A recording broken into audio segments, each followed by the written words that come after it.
Understanding Quantifiers in English Grammar. Welcome to this presentation on quantifiers in English grammar. Quantifiers are words that indicate quantity or amount. They are essential for expressing specific and precise meaning in sentences. This presentation will explore the various types of quantifiers, providing examples and explanations for each. Universal quantifiers. All indicates that something is true for every member of a group. For example, all students are attending the meeting. Every refers to each member of a group individually. For example, every student has a unique perspective.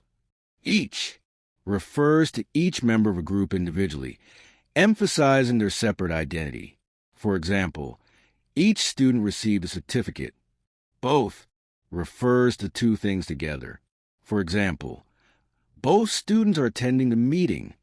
Existential quantifiers. Some refers to an unspecified number of members in a group. For example, some students are attending the meeting.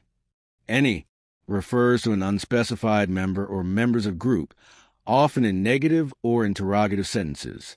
For example, is any student attending the meeting?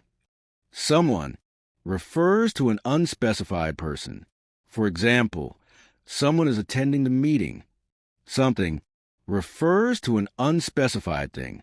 For example, something is wrong with a computer. Quantifiers of extent. Much, used for large amounts of uncountable nouns. For example, I have much work to do today. Many, used for large numbers of countable nouns. For example, I have many books to read. Little, used for small amount of uncountable nouns. For example, I have little time left to finish the project. Few, used for small numbers of countable nouns. For example, I have few friends in the city. A lot, used for large amounts or degrees of both countable and uncountable nouns. For example, I have a lot of work to do today. Plenty, used for sufficient or abundant amounts of both countable and uncountable nouns. For example, I have plenty of time to finish the project. Quantifiers of proportion. Most refers to the majority of something. For example, most students are attending the meeting. Almost all refers to nearly all of something. For example, almost all students are attending the meeting. Half refers to 50% of something. For example, half of the students are attending the meeting. Quarter refers to 25% of something.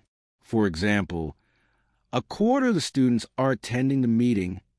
Quantifiers with negatives. No indicates the absence of something. For example, I have no money. None indicates the absence of something, often in more formal or written contexts. For example, none of the students are attending the meeting. Nobody indicates the absence of any person. For example, nobody is attending the meeting. Nothing indicates the absence of anything. For example, I have nothing to do today. Using quantifiers in sentences. 1. Quantifiers modify nouns, providing information about their quantity or amount. For example, many students are attending the meeting. 2. They can be used in both affirmative and negative sentences, and in both singular and plural forms. For example, I have some books and I have no money. 3. Quantifiers are essential for expressing specific and precise meaning in sentences, and they can significantly impact the overall message.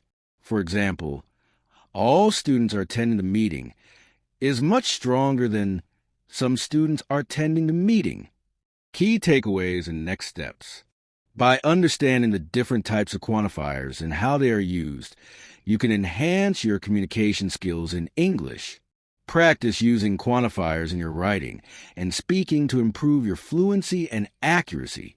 Remember to pay attention to the context and choose the appropriate quantifier for each situation. Continue exploring and expanding your knowledge of grammar to become a more confident and skilled user of the English language. Feel free to ask questions and share your thoughts on this